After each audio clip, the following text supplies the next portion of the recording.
പിതാവിന്റെയും പുത്രന്റെയും പരിശുദ്ധാത്മാവിന്റെയും നാമത്തിൽ ആമേൻ. ക്രിസ്മസ് സമാഗതമായിരിക്കുന്നു.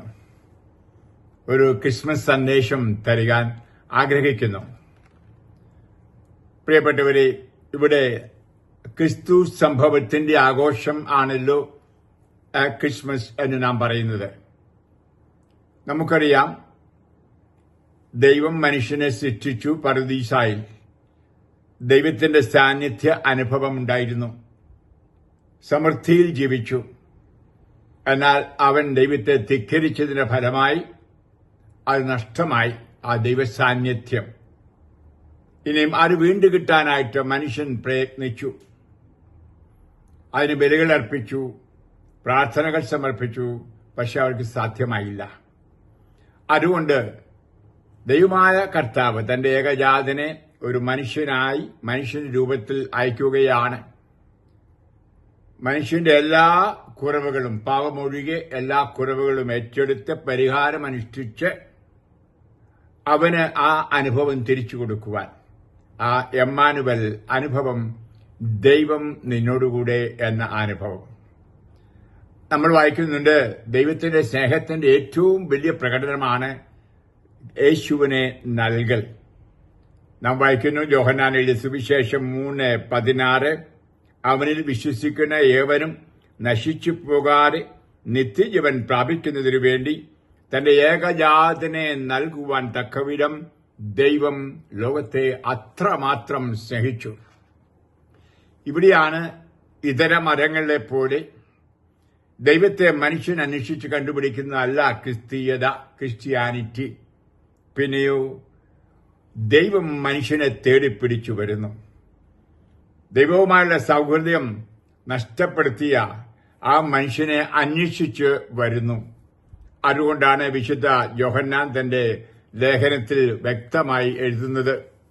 1 യോഹന്നാൻ 4 വചനം 9-10, തന്റെ ഏകജാതൻ വഴി നാം ജീവിക്കേണ്ടതിനായി ദൈവം അവനെ ലോകത്തിലേക്ക് അയച്ചു. അങ്ങനെ ദൈവത്തിന്റെ സ്നേഹം നമ്മുടെ ഇടയിൽ വെളിപ്പെടുത്തപ്പെട്ടിരിക്കുന്നു. നാം ദൈവത്തെ സ്നേഹിച്ചു എന്നതിലല്ല, അവിടുന്ന് നമ്മെ സ്നേഹിക്കുകയും നമ്മുടെ പാപങ്ങൾക്ക് പരിഹാരബലിയായി സ്വന്തം പുത്രനെ അയക്കുകയും ചെയ്തു എന്നതിലാണ് സ്നേഹം. അപ്പൊ ക്രിസ്മസ് ദൈവസ്നേഹത്തിന്റെ അനുഭവം ആണ്. ദൈവം ഇങ്ങോട്ട് വന്ന് സ്നേഹിക്കുകയാണ്. അതാണ് ക്രിസ്മസ്. നമുക്ക് കാണാൻ സാധിക്കും, ദൈവവുമായുള്ള സൗഹൃദം നഷ്ടപ്പെട്ട മനുഷ്യനെ ദൈവം ആ ഇനിഷ്യേറ്റീവ് എടുത്ത് വിളിക്കുകയാണ്. ആരാ നീ? എവിടെ? ചുടുകാറ്റിൽ ഒളിഞ്ഞിരുന്ന പാപം ചെയ്യുമ്പോൾ മനുഷ്യനുണ്ടാകുന്ന അനുഭവമാണ് ദൈവത്തിൽ നിന്ന് അകന്നിരിക്കുക. വിളിക്കുകയാണ്, ആരാം എവിടെ? പ്രിയമുള്ളവരെ, ഇന്നും ആ വിളി ഓരോ മനുഷ്യനെയും വിളിക്കുകയാണ്. ആരൊക്കെയാണോ ദൈവത്തിന്റെ സ്നേഹത്തിൽ നിന്ന് അകന്നിരിക്കുന്നത്, ആ ദൈവാനുഭവത്തിൽ നിന്ന്, ദൈവം നമ്മോടുകൂടെ എന്ന അനുഭവത്തിൽ നിന്ന് അകന്നിരിക്കുന്നത്, അവരെ വിളിക്കുകയാണ്. അവൻ വന്ന് ഹൃദയത്തിൽ മുട്ടി വിളിക്കുകയാണ്. നമ്മൾ വെളിപാട് പുസ്തകം 3:20 വായിക്കുന്നത് പോലെ, ആരെങ്കിലും തുറന്നാൽ അവിടെ കടന്നു വരും, അവനോടുകൂടി ഭക്ഷിക്കും, അവനോടുകൂടി വസിക്കും. ഇതാണ് ക്രിസ്മസിന്റെ അർത്ഥം. യേശുക്രിസ്തു നമ്മളിലേക്ക് വന്ന് നമ്മളിൽ വസിക്കുന്നു.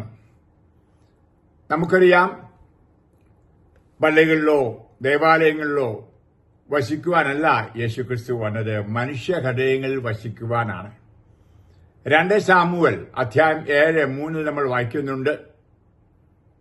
ദാവീദ് മഹാരാജാവ് ആഗ്രഹിച്ചു ദൈവത്തിനായൊരു ദേവാലയം പണിയുവാൻ.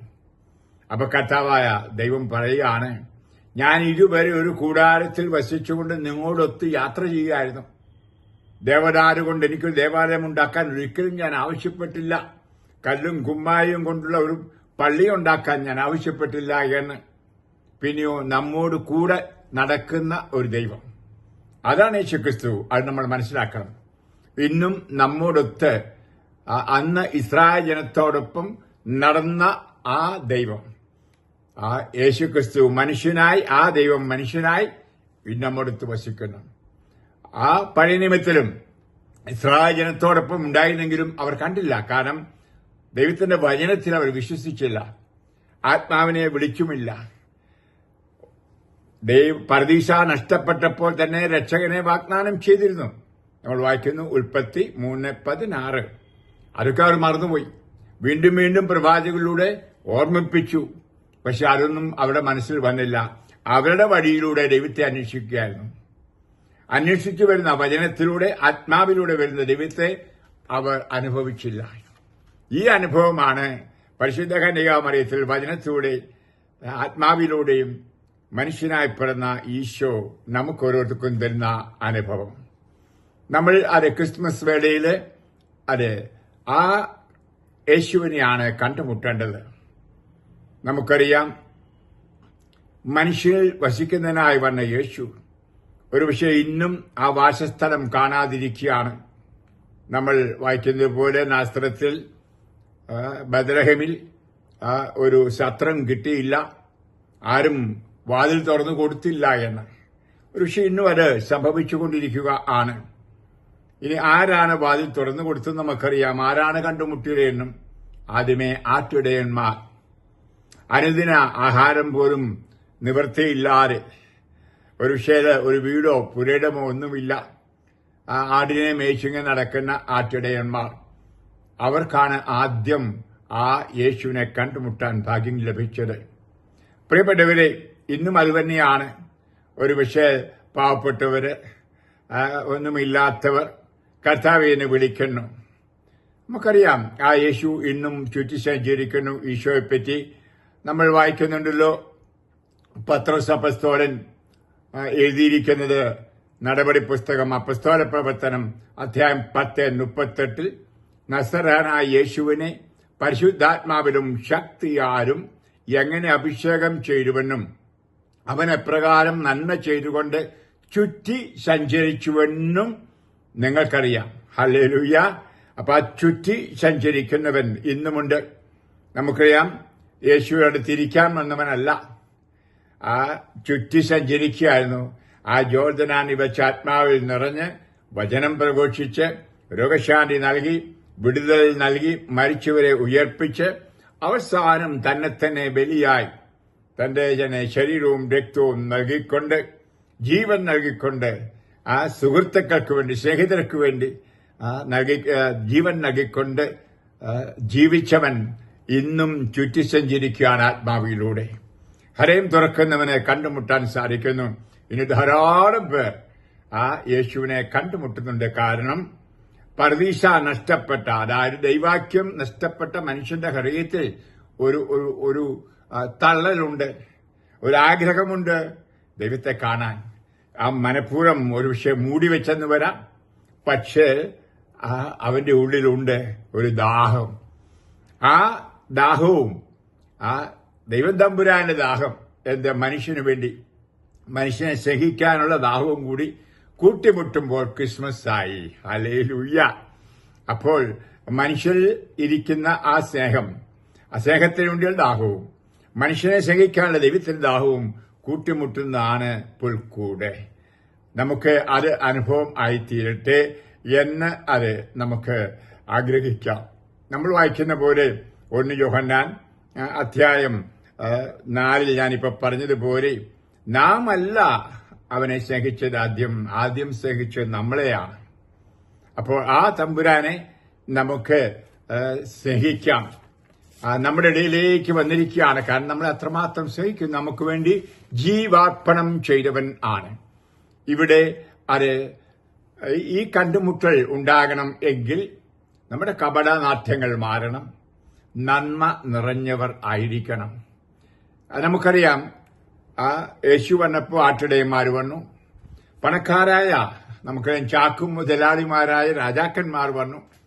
അവരതെല്ലാം ഉപേക്ഷിച്ചുകൊണ്ടാണ് വന്നത്. എളിമയോടെ ദൂരദേശത്തു നിന്ന് യാത്രയിൽ വന്നു എന്ന് പറഞ്ഞാൽ അതിനുള്ള ആ സന്നദ്ധത കാണിച്ചു. അങ്ങനെ വന്നുകൊണ്ട് യേശുവിനെ കണ്ടുമുട്ടി അവിടുത്തെ കുമ്പിട്ടാരാധിച്ചു.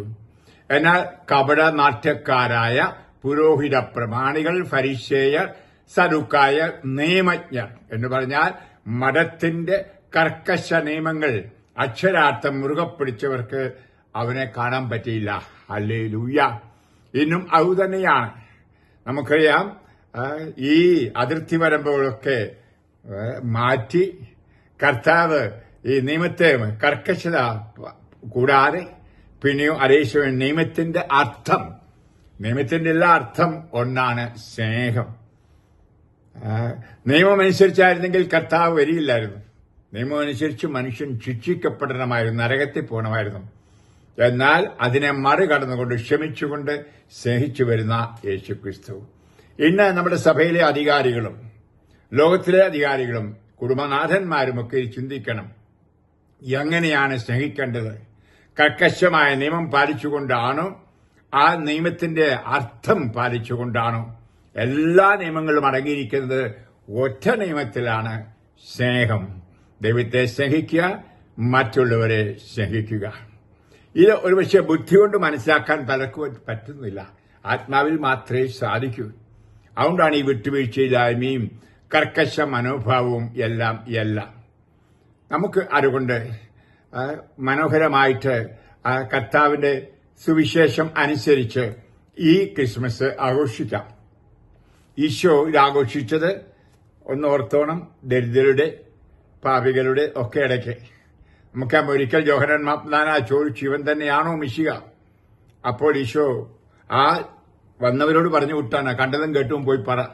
എന്നതാ കണ്ടതും കേട്ടതും? ചെകിടർ കേൾക്കുന്നു, അന്ധർ കാഴ്ച ലഭിക്കുന്നു, അവർ ദൈവത്തിന്റെ വചനം കേട്ട് നിത്യജീവൻ പ്രാപിക്കുന്നു. പോയി പറയാൻ പറഞ്ഞു. അപ്പോൾ ഇന്നും ജീവിക്കുന്ന യേശു, നമ്മുടെ ഇടയിൽ ജീവിക്കുന്ന യേശു കണിശമായി ജീവിക്കുന്നുണ്ട് പരിശുദ്ധാത്മാവിലൂടെ. കൂടാശകളിലൊക്കെ ആ ജീവിക്കുന്ന ഈശോ ഇപ്രകാരം അവഗണിക്കപ്പെട്ട, പാർശ്വവൽക്കരിക്കപ്പെട്ട ജനങ്ങളോടുകൂടിയാണ് എന്ന കാര്യവും മറക്കരുത്. ഞാൻ ഒരു കാര്യം കൂടി ബൈബിൾ പറഞ്ഞുവിട്ടെ. ലൂക്ക എഴുതിയ സുവിശേഷം 14-ാം അധ്യായം. പ്രത്യേകിച്ച് പറയാൻ കാരണം ക്രിസ്മസ് ഒക്കെയാണ്.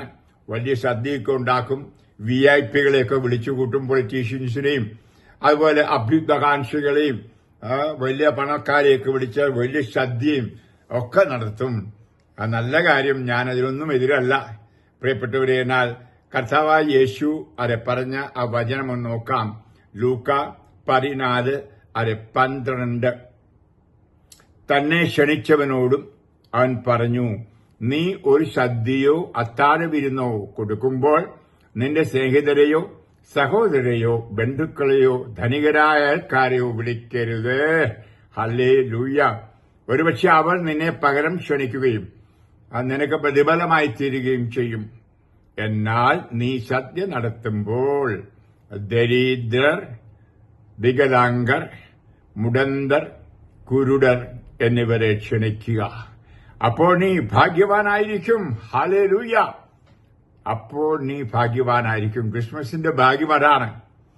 പാവങ്ങൾക്ക് കൊടുക്കുക, മുടന്തർക്ക്, കുരുടർക്ക്, ദരിദ്രർക്ക്, വിധവകൾക്ക്, ആരുപോലുമില്ലാത്തവർക്ക്, ഒരുപക്ഷെ വീടില്ലാത്തവർക്ക്, ആ ഭക്ഷണത്തിന്, ഒരു നേരത്തെ ഭക്ഷണത്തിന് ഇറച്ചി മേടിച്ച് ക്രിസ്മസ് ആഘോഷിക്കാൻ പറ്റാത്തവർ, അവരെയൊക്കെ ഒന്ന് കണ്ടുപിടിച്ച് കൊടുക്കുക. അപ്പോൾ നീ ഭാഗ്യവതിയാണ്, ഭാഗ്യവാനാണ്. കാരണം അവർക്ക് തിരിച്ചു നൽകുവാൻ അവരുടെ പക്കൽ ഒന്നും കാണില്ല. എന്നിട്ട് കർത്താവ് വാഗ്ദാനം തരുന്നു, പുനരുത്ഥാനത്തിൽ അതിന്റെ പ്രതിഫലം നിങ്ങൾക്കുണ്ടാവും. ഹല്ലേലൂയ. അത് പ്രിയമുള്ളവരെ, നമുക്ക് ക്രിസ്മസ് ആഘോഷിക്കാം. ഞാൻ ക്രിസ്മസ് എന്ന വാക്കിന്റെ അർത്ഥത്തിൽ വേറൊരു വീഡിയോ ഇറക്കി, ആവർത്തിക്കുന്നില്ല, ശ്രദ്ധിക്കൂ. അതെ, നാം ഓരോരുത്തരും പരിശുദ്ധ കന്യാമറിയത്തിന്റെ ഉത്തരമാകണം. നന്മ നിറഞ്ഞവരായാലേ പറ്റൂ. അതുപോലെ നമ്മൾ ഓരോരുത്തരിലും പിറക്കുന്ന ഈശോയെ നാം പേരണം, കൊണ്ടു നടക്കണം. അത് ആ പുൽക്കൂട് കൊണ്ടു നടക്കണം. നാമാണ് പുൽക്കൂട്. ജീവിക്കുന്ന ദേവാലയമായി നാം മാറുമ്പോൾ നാം പുൽക്കൂടാണ്. നമ്മളെ തന്നെ മറ്റുള്ളവർക്കായി സ്വയം നൽകുമ്പോൾ അതാണ് ദൈവസ്നേഹം എന്ന് പറയുന്നത്. ദൈവസ്നേഹം പരസ്നേഹത്തിൽ പ്രകടിപ്പിക്കുന്നില്ല എങ്കിൽ പൊള്ളയാണ്. അപ്പോൾ അതാണ് ആ ക്രിസ്തുവിന്റെ സ്വയം നൽകൽ സംഭവം. അവസാനത്തെ തുള്ളി ചോര പോലും നൽകിയുള്ള ആ സംഭവം ഇതും കൂടി അനുഷ്ഠിക്കുമ്പോഴാണ് ക്രിസ്മസ്, ക്രിസ്തുവിന്റെ മാസ്, ക്രിസ്തുവിന്റെ ബലി, ക്രിസ്തുവിന്റെ കുർബാന ആഘോഷിക്കുന്നത്. അതാണ് ക്രിസ്മസിന്റെ പൊരുൾ അർത്ഥം അതാണ് ഞാൻ മറ്റേ വീഡിയോയിൽ പറഞ്ഞിരിക്കുന്നത്. ഈ ആഘോഷങ്ങളൊക്കെ പിന്നീട് വന്ന കോൺസ്റ്റന്റൈന്റെ കാലത്തും അല്ലെങ്കിൽ ഫ്രാൻസിസ് അസീസിയുടെ കാലത്തൊക്കെ നമുക്കറിയാം വർണ്ണശബളമായ ആഘോഷങ്ങൾ, നക്ഷത്രങ്ങൾ അല്ലെങ്കിൽ മരങ്ങൾ, പുൽക്കൂടൊക്കെ. യഥാർത്ഥത്തിൽ സത്യത്തിലും ആത്മാവിലും യേശു നമ്മിൽ പിറക്കണം. നമ്മിൽ ആദ്യം ജന്മം കൊള്ളണം. മാതാവിൽ ജന്മം കൊണ്ടതുപോലെ നമ്മിൽ പിറക്കണം. എപ്രകാരം അൽത്താരയിൽ പിറക്കുന്നു അതുപോലെ ഓരോ ദീപബലിയിലും ക്രിസ്മസ് സ്വയം മുറിച്ച് വിശുദ്ധ കുർബാനയിൽ കൊടുക്കുന്ന പോലെ നാമും മുറിച്ചു കൊടുക്കണം. ഇതാണ് ക്രിസ്മസ്. അർത്ഥം മനസ്സിലാക്കണമേ. ക്രിസ്മസ് ബാഹ്യമായ ആചാരങ്ങൾ അല്ല. നിങ്ങൾ ഓരോരുത്തർക്കും ഞാൻ ക്രിസ്മസിന്റെ മംഗളങ്ങൾ ആശംസിക്കുകയാണ്. നിങ്ങളെയും നിങ്ങളുടെ കുടുംബത്തിലുള്ളവരെയും കർത്താവ് അനുഗ്രഹിക്കട്ടെ എന്ന് ഞാൻ പ്രാർത്ഥിക്കുന്നു. നിശ്ചയമായിട്ടും കർത്താവ് ധാരാളമായ അനുഗ്രഹങ്ങൾ വർഷിക്കുന്ന ഒരു സമയമാണ്. ഓരോ ബലിയിലൂടെയും 5 ലക്ഷത്തിൽ പരം ബലി. ഒരു വൈദികന് ക്രിസ്മസിന് 3 ബലികൾ അർപ്പിക്കാൻ അനുവാദമുണ്ട്. അപ്പോൾ നിങ്ങൾ ഓർക്കണം, ഏകദേശം 15 ലക്ഷം ബലികൾ അർപ്പിക്കപ്പെടുന്ന ദിവസമാണ് ക്രിസ്മസ്. ക്രിസ്മസ്, ക്രിസ്തുവിന്റെ മാസ്. അത് നമുക്ക് പങ്കുകൊള്ളാം. ആത്മന അതിന്റെ അനുഭവം അനുഭവിക്കാം. എന്റെ ശരീരം ഭക്ഷിക്കുകയും രക്തം പാനം ചെയ്യുന്നവൻ എന്നിലും ഞാൻ അവനിലും വസിക്കുന്നു. ആമേൻ. യോഹന്നാൻ 6:56.